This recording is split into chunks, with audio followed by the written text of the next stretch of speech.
పోలవరం బనకచెర్ల మొదలుపెట్టినప్పుడే ఆ ప్రాజెక్టును ఆపాలని సుప్రీంకోర్టుకు తాము లేఖ రాశామన్నారు టీఆర్ఎస్ చీఫ్ కవిత. అవసరమైతే రిట్ పిటిషన్ వేస్తామని చెప్పారు. బనకచెర్ల ప్రాజెక్టు ప్రభుత్వం అడ్డుకోకపోతే టీఆర్ఎస్ పోరాడుతుందని స్పష్టం చేశారు. నీళ్లు రాని పేద జిల్లాగా ఉమ్మడి మహబూబ్ నగర్ జిల్లా వెనుకబడి ఉందన్నారు. పాలమూరు రంగారెడ్డి ప్రాజెక్టుకు జాతీయ హోదా ఇవ్వాలని డిమాండ్ చేశారు కవిత. పాలమూరు రంగారెడ్డి ప్రాజెక్టుకి నేషనల్ స్టేటస్ ఇవ్వాలని చెప్పి మేము తెలంగాణ రక్షణ సేన తరఫున డిమాండ్ చేయడం జరిగింది. ఇది చాలా న్యాయబద్ధమైన డిమాండు. యావత్ తెలంగాణలో అత్యంత పెద్ద జిల్లా అయిన కృష్ణానది 300 కిలోమీటర్ల బారిన ఇప్పటి వరకు కూడా నీళ్లు రానటువంటి అత్యంత పేద జిల్లాగా మహబూబ్ నగర్ ఉన్నది. అన్ని ఇండికేటర్స్లో అది విద్య కావచ్చు, వ్యవసాయం కావచ్చు, ఉపాధి కావచ్చు, ఎట్లా చూసుకున్న మహబూబ్ నగర్ జిల్లా ఇప్పటికి కూడా ఉమ్మడి మహబూబ్ నగర్ వెనుకబడి ఉండడం అన్నది శోచనీయం. మరి అటువంటి జిల్లా బాగుండాలంటే కేంద్ర ప్రభుత్వం ఖచ్చితంగా పాలమూరు రంగారెడ్డి ప్రాజెక్టుకి నేషనల్ ప్రాజెక్టు హోదా ఇవ్వాలని నేను డిమాండ్ చేస్తూ ఉన్నాను. దానికి అనేకమైన కారణాలు ఉన్నాయి. సేమ్ మనం పాలమూరు రంగారెడ్డి జిల్లాకు ఉన్న పరిస్థితే పక్క రాష్ట్రంలో అప్పర్ భద్రకు కూడా ఉన్నది. అయినా వారికి మాత్రం నేషనల్ ప్రాజెక్ట్ స్టేటస్ ఇచ్చిండ్రు. అయినా మన ముఖ్యమంత్రి ఒక మాట కూడా మాట్లాడకపోవడం అన్నది తీవ్రమైనటువంటి అన్యాయం.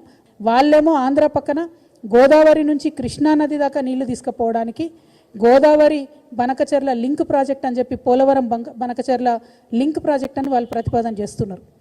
Already Srisailam project it is just hydro electrical project, కానీ దాన్ని కూడా మొత్తం ఇరిగేషన్ ప్రాజెక్టుగా మార్చేసి దాదాపు 330 టీఎంసీల వరకు వాళ్ళు ఒక వ్యవస్థను అక్కడ నిర్మాణం చేసుకున్నారు. ఇలా తెలంగాణ మేధావులను, బుద్ధిజీవులను, తెలంగాణ రాజకీయ నాయకులందరినీ కూడా నేను కోరుతా ఉన్నా, మనకున్న 2 అతిపెద్ద నదుల్లో గోదావరి నదిలో ఈ సంవత్సరం మనం కేవలం 250 టీఎంసీలకు మించి వాడుకోలేదు.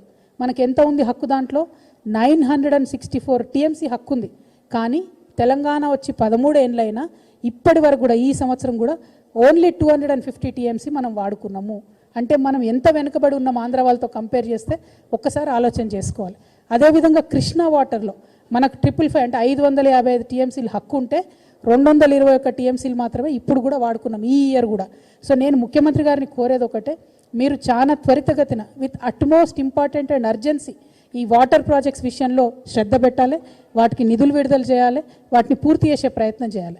ఎందుకంటే ఆంధ్ర ప్రాంతంలో గోదావరి నది పరివాహక ప్రాంతానికి, కృష్ణా డెల్టా పరివాహక ప్రాంతానికి, రాయలసీమ ప్రాంతానికి ఒక్కొక్క ప్రాజెక్టుకి వాళ్ళు మూడు సిస్టమ్స్ పెట్టుకుంటున్నారు. ఒకటి ఫెయిల్ అయితే ఇంకొక ఆల్టర్నేట్ సిస్టమ్, ఒకటి ఫెయిల్ అయితే ఇంకొక ఆల్టర్నేట్ సిస్టమ్. మన దిక్కున్నటువంటి ఆర్డీఎస్ ఏమో ఆనికట్టుగానే మిగిలిపోయింది, సంపూర్ణంగా నీళ్ళు ఇస్తలేదు. కానీ అదే ఆర్డీఎస్ కింద ఉండేటటువంటి సుంకేష్లను ఆనికట్ నుంచి వాళ్ళు బరాజ్ చేసుకున్నారు. దాన్ని అద్భుతంగా నీళ్లు తీసుకొని పోతున్నటువంటి పరిస్థితి ఉన్నది.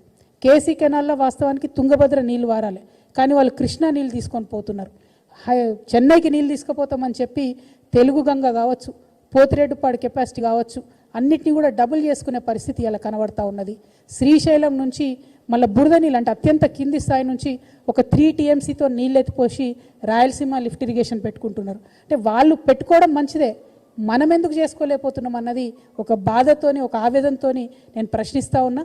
మరి డబ్బులు ఖర్చు పెడితే 1,00,000 కోట్లు అయిపోయాయి, 1,89,000 కోట్లు అయిపోయాయి. ఇప్పుడు ఈ గవర్నమెంట్ వచ్చినాక కూడా వేలాది కోట్లు ఇరిగేషన్ మీద ఖర్చు పెడతామని చెప్తున్నారు. గోదావరి నీళ్ళలో 1/4 వాడుకోకపోతే, కృష్ణా నీళ్ళలో 50% వాడుకోకపోతే, మరి దీని మీద అత్యంత అర్జెంటుగా ముఖ్యమంత్రి గారు మాట్లాడాలి.